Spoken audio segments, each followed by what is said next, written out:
Bonjour à tous et bienvenue sur ma chaîne pour une nouvelle vidéo. Aujourd'hui je vais vous présenter tous mes produits terminés de l'automne. Donc voilà, je pense que c'est devenu une petite habitude maintenant de vous présenter mes produits terminés à la fin de chaque saison. Je vais donc vous présenter aujourd'hui tous mes produits terminés de cet automne. Comme d'habitude, ce sera non seulement des produits de beauté mais aussi toutes sortes de produits qui peuvent être dans mon quotidien, donc que ce soit pour la maison ou que ce soit des choses que j'ai pu goûter au niveau nourriture, boisson, etc. On commence tout de suite avec ce produit que j'utilisais déjà un petit peu l'an passé. C'était un gel douche gommant de chez Yves Rocher que j'aimais vraiment bien parce qu'il a l'odeur de la mûre. Et ce que j'aime bien avec les produits de ce genre-là chez Yves Rocher, c'est qu'ils ont vraiment une odeur très naturelle qui se rapproche vraiment du fruit en lui-même. Et celui-ci ne fait plus partie de la collection actuelle. Mais il faut savoir qu'en général, dans les gels douche gommants Yves Rocher, vous avez en fait, vous n'avez pas des grains en plastique, vous avez vraiment les grains du fruit. Donc que ça soit celui-ci ou actuellement, je ne sais plus lesquels sont utilisés, mais ça peut être à l'olive ou à l'abricot ou peu importe. Hein. Mais les grains sont les grains de la mûre et c'est naturel et c'est beaucoup mieux. Ça exfolie peut-être un petit peu moins parfois. Mais n'oublions pas aussi que bon, les petits grains comme ça en plastique, c'est pas du tout bon. Ça se retrouve dans les océans après, enfin, c'est pas du tout l'idéal. Donc favorisez toujours un gommage comme celui-ci avec des grains naturels ou alors des gommages au sucre. Ça en général, ça se présente sous la forme de pots. Vous en trouvez aussi chez Yves Rocher, vous en trouvez chez Rituals et vous en trouvez chez dans plein de boutiques. Mais favorisez toujours les grains naturels ou au sucre. Toujours chez Yves Rocher, j'ai ce gel douche-ci qui m'avait été offert par Özlem, qui sentait très bon, c'est à l'orange de Floride. Et voilà, c'était plutôt fin été, début de l'automne que j'ai utilisé celui-ci. L'odeur, elle est fraîche, elle est agréable. Moi, je ne suis pas particulièrement fan d'agrumes ou d'orange, mais c'est vrai que quand il fait bon, j'aime bien utiliser par exemple celui au citron vert. C'est vraiment des odeurs qui sont très rafraîchissantes. Donc voilà, j'ai terminé et j'en rachèterai certainement de cette gamme là puisque j'aime beaucoup les gels douche Plaisir Nature de chez Yves Rocher également. Comme d'habitude, j'ai plusieurs déodorants à vous présenter. Alors j'ai celui-ci qui n'est pas mon déodorant habituel mais qui est de la même gamme, donc le Rexona. Et celui-ci était aux fleurs et cassis et il sentait assez bon. J'ai également celui-ci de chez Evoluderm. Je pense que je vous en avais parlé dans ma vidéo de produits à petit prix. Il est à la pierre d'Alain, à la senteur orchidée. L'odeur n'est pas trop forte, donc ça c'était plutôt pas mal parce que comme je vous l'ai déjà dit, j'aime pas quand il y a une forte odeur de déodorant. Quand déjà rien qu'à le mettre dans la salle de bain, on se sent étouffé et après l'odeur ressort tout au long de la journée, c'est vraiment pas mon truc. Donc l'odeur était assez légère. Par contre, puisqu'il y avait de la pierre d'Alain, je m'attendais vraiment à une action anti-transpirante efficace.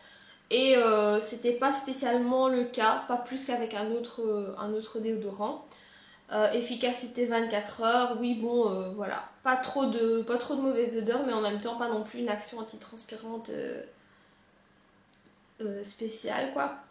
Par contre, pas de parabènes, pas d'alcool, pas de sel d'aluminium. Ça, c'est plutôt important pour moi parce que comme je préfère les déodorants en bombe et que je n'aime pas les déodorants en roll-on, dans la plupart des bombes, il y a du sel d'aluminium et c'est vraiment pas bon. Donc, privilégiez aussi, si vous avez l'occasion, des déodorants qui n'en contiennent pas. Et enfin, j'ai acheté celui-ci qui est de chez Fa. Alors, c'est vraiment pas un déo d'automne, c'est plutôt une senteur d'été. Il s'appelle Paradise Moments à l'hibiscus. Il n'y a pas non plus de sel d'aluminium. Et en fait, tout simplement, je l'avais acheté par hasard chez Kruidvat parce que j'en avais besoin d'un. Et celui-ci est en promotion à 1 euro. Donc, je me suis dit, je vais le tester. Et c'est vrai qu'il était plutôt pas mal. Maintenant, il est remonté au prix normal, mais peut-être que je l'achèterai pour l'été prochain. Toujours dans la salle de bain, j'ai un autre produit qui vient de chez Kruidvat. C'est le savon pour les mains Skin Sensitive, sans parfum, sans colorant, sans savon. Je l'avais vraiment acheté par hasard parce que j'avais besoin de savon pour les mains et j'avais pas envie de trop me casser la tête dans le rayon, donc j'ai pris celui-ci. Mais bon voilà, c'est sans parfum, sans colorant, sans rien, donc il est pas spécialement agréable à l'odeur ou à quoi que ce soit, mais bon voilà, je l'ai testé, c'est vrai que voilà, il est chouette. Si on doit souvent se laver les mains, ça peut être sympa, mais sans plus quoi. Et j'ai également celui-ci que j'ai acheté chez Action. Aussi un petit peu par hasard parce que j'avais pas trop aimé les derniers que j'avais achetés, ceux avec toutes les fleurs dessus, je sais pas si vous vous souvenez, qui étaient vraiment super beaux à l'emballage mais au final ils étaient pas top top à l'utilisation. Donc j'ai pris le Palmolive ici à l'amande parce que j'adore l'odeur de l'amande et c'est vrai qu'il sentait super bon. Je l'avais pris vraiment comme ça sans plus de conviction, un peu comme l'autre en me disant voilà c'est juste pour me laver les mains. Mais il était assez chouette et même mon mari a plutôt aimé l'odeur. Ensuite j'ai un produit qui n'est pas tout à fait terminé, il me reste encore un fond mais je me suis dit que j'allais vous le présenter maintenant puisque voilà, j'en ai plus pour très longtemps avec ce produit et j'en aurai peut-être un autre à vous présenter la prochaine fois. C'est l'eau micellaire de chez Evoluderm pour peau mixte à grasse. Pareil, je pense que comme le déodorant, je vous en ai parlé dans la vidéo de produits à petit prix puisqu'il coûtait une histoire de 3 €. Je me suis dit que quitte à prendre une eau micellaire chez Garnier ou chez Mixa, j'allais tester celle-ci. Voilà, moi j'utilise pour me démaquiller donc elle fait plutôt bien son travail. Maintenant, il n'y a pas d'effet incroyable avec ce produit. J'ai pas eu spécialement de boutons ou quoi que ce soit, de rougeur. Maintenant ils disent nettoie, démaquille et purifie. Pour l'action purifiante, bon j'ai encore de temps en temps quelques petites brillances et quelques petits boutons, mais rien de particulier. Donc je pourrais être amenée à la racheter pour me dépanner, mais c'est pas celle que j'ai préférée. Au niveau du maquillage, j'ai cette crème magique, ou plutôt ce qu'il en reste. Donc c'était celle de chez Mylène, j'ai coupé le dessus pour vraiment terminer le tube à fond. C'est celle que j'avais utilisée tout l'été et une partie de l'automne. J'ai vraiment pris l'habitude d'utiliser maintenant ce genre de crème teintée et de plus spécialement mettre du fond de teint, sauf vraiment pour de grandes occasions et encore.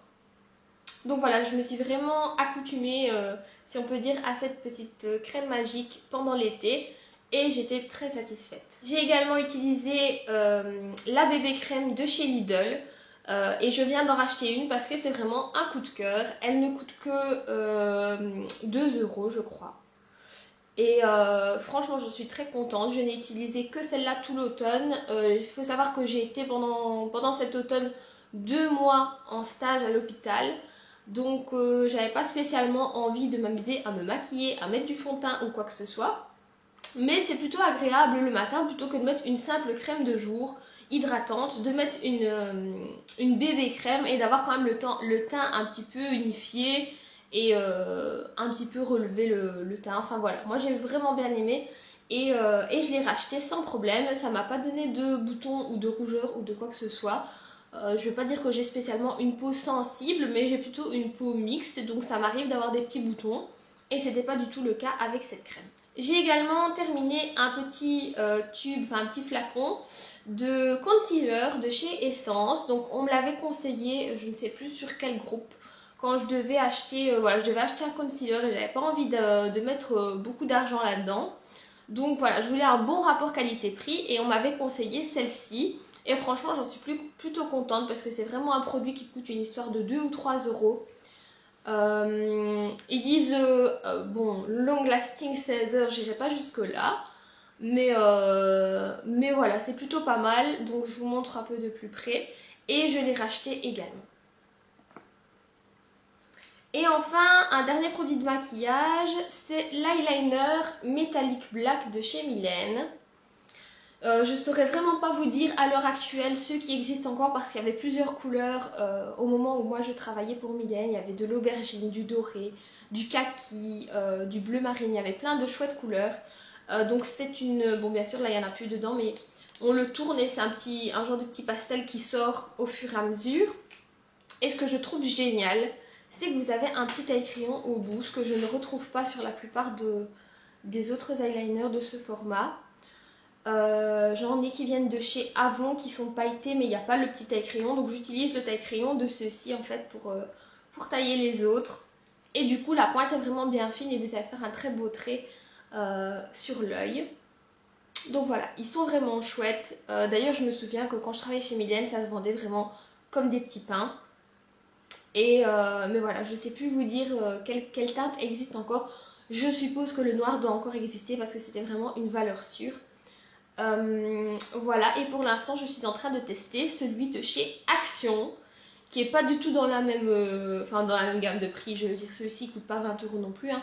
Mais je suis en train de tester celui de chez Action, donc je vous dirai à ce moment-là ce que ça dit. Et enfin, pour terminer, je vais vous montrer quelques produits au niveau boissons et nourriture que j'ai pu tester. Alors pour commencer, c'est la seule petite boisson que j'ai testée. C'est cette boisson à l'arôme violette que j'ai achetée chez Carrefour. Donc c'était complètement violet. C'est une boisson pétillante et c'est vraiment très très bon. Moi j'aime plutôt bien le goût de la violette et l'odeur de la violette en général. Ça a vraiment le goût des petits bonbons, les petits bonbons à sucer. Et c'était vraiment très bon. Après je pense que ça doit être assez sucré parce que c'est vrai que c'était bien sucré. 10 grammes pour 100 millilitres. Donc c'est assez sucré, mais bon voilà, si vous aimez bien boire du coca ou du Sprite de temps en temps, vous pouvez le remplacer par ça.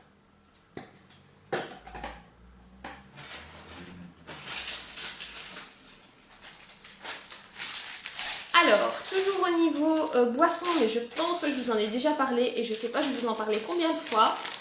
J'ai encore terminé des 2 paquets de café instantané et j'en ai encore acheté.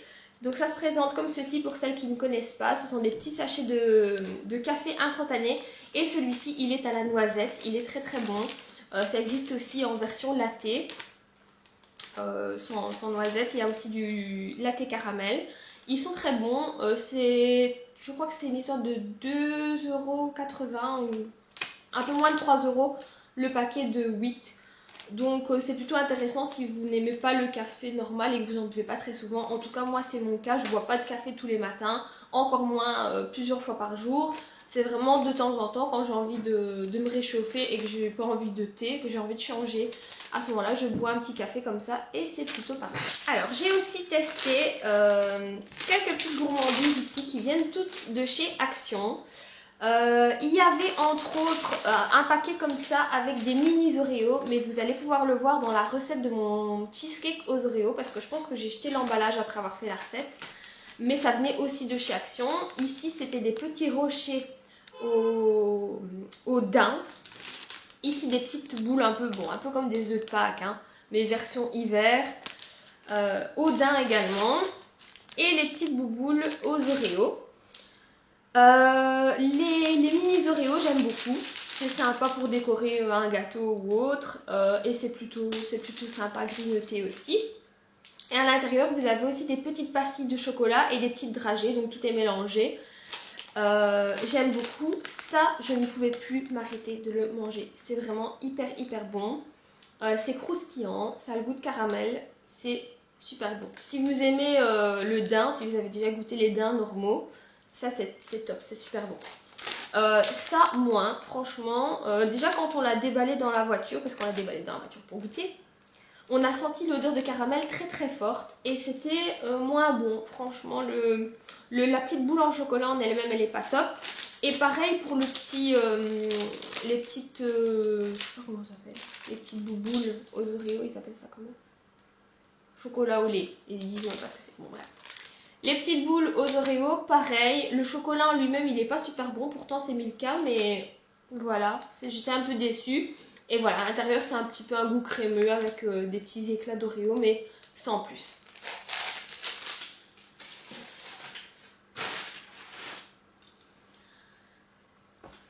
Voilà, donc c'est tout pour la nourriture et pour les boissons. J'ai sûrement grignoté plein d'autres trucs, mais voilà, je mets vraiment quand c'est des nouveautés, sinon je vais pas m'en sortir à tout vous montrer.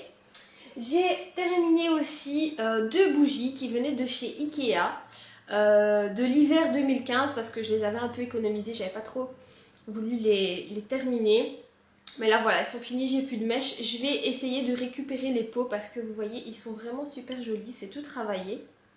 J'avais vu une astuce qui consistait à verser de l'eau bouillante dans les jarres de bougies en fait, qui fait remonter la cire et on peut l'enlever couche par couche. Donc je pense que c'est ce que je vais essayer de faire et mettre une petite bougie chauffe-plat ou une votive à l'intérieur. En tout cas c'était c'était vraiment pas cher, je sais plus combien ça coûtait. Mais bon, vous voyez, chez Ikea, ça doit être une histoire de 1,80 € ou 2 €, quelque chose comme ça. Et en fait, ça sentait le biscuit, donc ça sentait la vanille. C'était vraiment super agréable. C'est dommage que ça soit une édition limitée parce que sinon, je l'aurais racheté sans hésiter. Et finalement, toujours chez Ikea et toujours des bougies. C'était 3 petites bougies comme ça. Celle-ci, j'ai déjà réussi à avoir une partie. Et je pense que je vais les réutiliser aussi parce que c'est vraiment en verre. Donc ça peut être assez pratique. Et celles-ci, elles étaient aux érelles. C'était vraiment une odeur automnale que j'ai beaucoup appréciée. Ça sentait très très bon, même avant de les faire brûler. L'odeur s'était déjà répandue dans la maison. Donc voilà, c'est celle-ci que j'ai fait brûler en premier pendant la période que j'appelle vraiment automnale. Et fin novembre, début décembre, j'ai plutôt fait brûler celle à la vanille. Voilà, c'est terminé. J'espère que vous ne vous lassez pas de ce type de vidéo. Pour moi, c'est une bonne façon de vous faire découvrir un petit peu tous les produits que j'ai pu tester pendant cette période.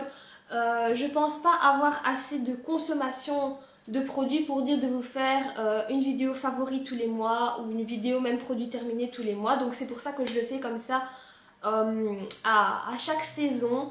Et en même temps, je vous propose mes favoris et mes un petit peu moins favoris. Donc voilà, pour moi, c'est une bonne façon de vous présenter tous ces produits. Mais n'hésitez pas à me faire des suggestions en commentaire si vous avez d'autres idées ou si vous avez envie que ça change un petit peu. Merci en tout cas de suivre toutes mes vidéos sur ma chaîne. Si vous n'êtes pas encore abonné, je vous invite à le faire. Et on se retrouve pour une prochaine vidéo.